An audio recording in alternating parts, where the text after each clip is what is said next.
আগুনের পরশমণি ছোঁয়া প্রাণী।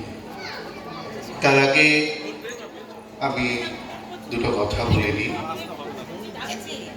সেই স্কুল জীবন থেকে এই দিনটার কথা শুনে আসছি।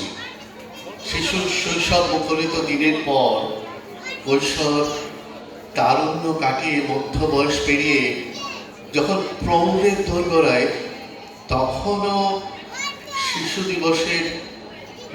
দিবস বিরাজমান একইভাবে।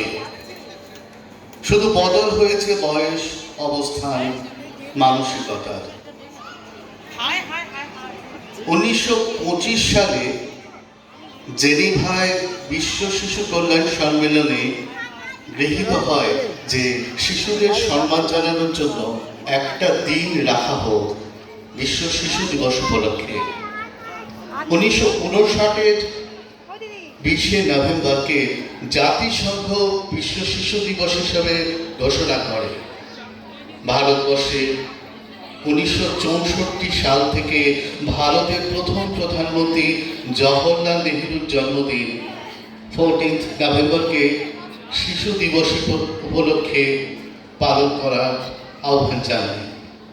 তাকে জন্মদিনের প্রণাম জানিয়ে আমাদের আজকের নিবেদন আগুনের পরশমণি ছোঁয়া প্রাণী।